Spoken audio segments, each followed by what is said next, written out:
से हम अपना मुहासिबा करें। इस दुनिया में हम रोजाना कितनी गलतियां करते हैं और फिर भी हम इस दुनिया में जिंदा हैं और हमें फिर भी शर्म नहीं आती और हया नहीं आती है और हम फिर वही काम करते हैं जिस काम से हमें रोका जाता है।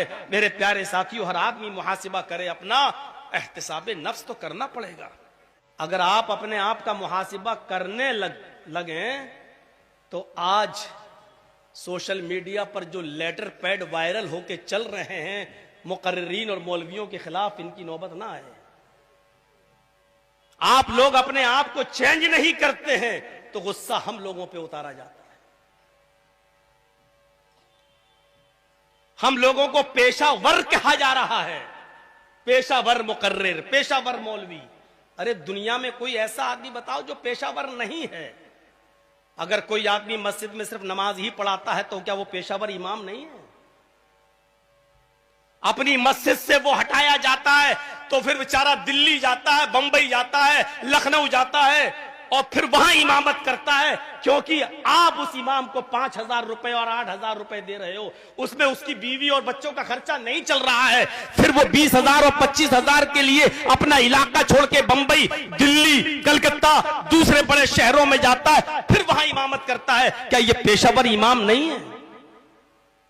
एक आदमी सिर्फ मदरसा चलाता और मदरसे में पढ़ाता है, इस मदरसे से हटा तो दूसरे मदरसे में गया, दूसरे मदरसे से हटा तो तीसरे मदरसे में गया। क्या ये पेशावर मुदर्रिस नहीं है?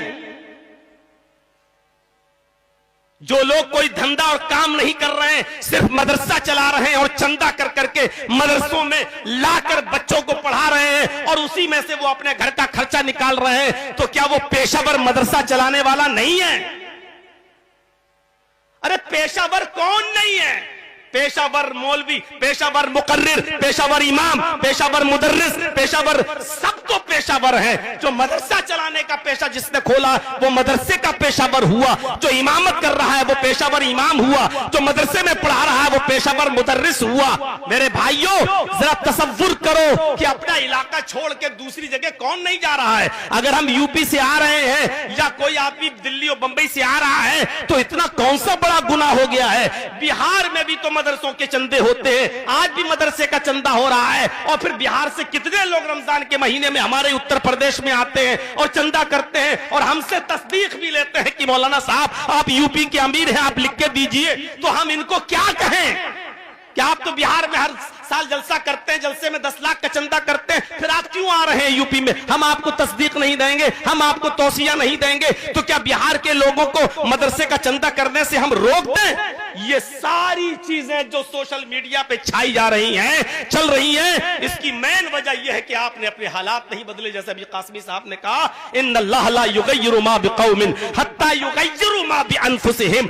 हम अपने आप को नहीं बदलते हैं, हमें अपने आप को बदल देना चाहिए। अगर हम अपने आप को बदल देंगे मेरे भाइयों, ये सारे सोशल मीडिया पे आने वाले पर्चे और ये सारे लेटर पैड सब अपने आप बंद हो जाएंगे। हम नहीं बदलते हैं, हमने एक मिजाज बना लिया है और वो मिजाज ये है कि हर जलसे में मेला भी लगेगा, दुकानें भी लगेंगी, औरतें भी आएंगी, लड़कियां भी आएंगी, यहाँ जलसा होगा और वहां जलेबियां खरीदी जाएंगी, चूड़ियां खरीदी जाएंगी, गुब्बारे खरीदे जाएंगे, ये सारे काम होंगे। और इस पर बड़े बड़े मदनी और सलफी मौलवी पैजामे से बाहर हो जाएंगे और कहेंगे कि जलसों का फायदा क्या हो रहा है, जलसों की सब नुकसान ही है, ये जलसे ज़हनी अय्याशियों के अड्डे बने हुए हैं। मेरे भाइयों, इनको बारात में नहीं दिखाई देता है कि कितनी बेहयाई हो रही है। अगर तुम्हें बाइकाट करना तो फिर सबका करो, इन जलसों का भी करो। और शादियों में जो औरतें बेपर्दा होके जा रही हैं वहां तुम निकाह पढ़ाने क्यों पहुंच जाते हो?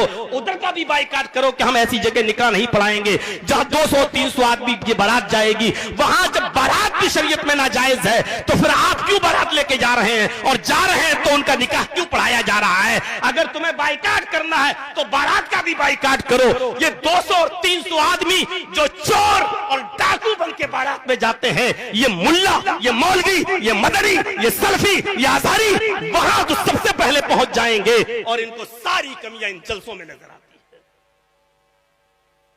मेरी जबान न खुलवाओ, मुझे इस बात की परवाह नहीं है कि बिहार में हम कितने दिन आएंगे और नहीं आएंगे। ऐसा मौका ना दो कि मैं ये भी कहने पर मजबूर हो जाऊं कि मदरसों के नाम पर, यतीमों गरीबों के नाम पर कितना पैसा बाहर से लाया जाता है और कितना यतीमों और गरीबों पर खर्च किया जाता है और कितने से अपनी 50 बीघा और 100 बीघा जमीनों का इंतजाम कर लिया जाता है। मेरे भाइयों, हमारी जबान न खुलवाओ। मगरिबी यूपी का अमीर हूं, अच्छी तरीके से जानता हूं कितना पैसा कहां लगता है। बिहार और बंगाल में सैलाब और बाढ़ की शक्ल में कितनी मदद होती है और कितना सैलाब और बाढ़ में दिया जाता है और कितना अपने पास रख लिया जाता है। हमारी जबानें न खुलवाई जाएं। मेरे प्यारे साथियों, ये सारी चीजें हमें अच्छी तरीके से मालूम है।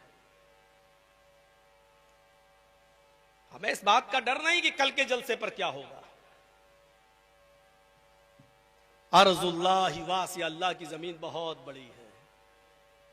ऊपर वाले ने इंसान को अगर पैदा किया है, वो भूखा उठाता जरूर है लेकिन भूखा सुलाता नहीं। इतना याद रखिएगा।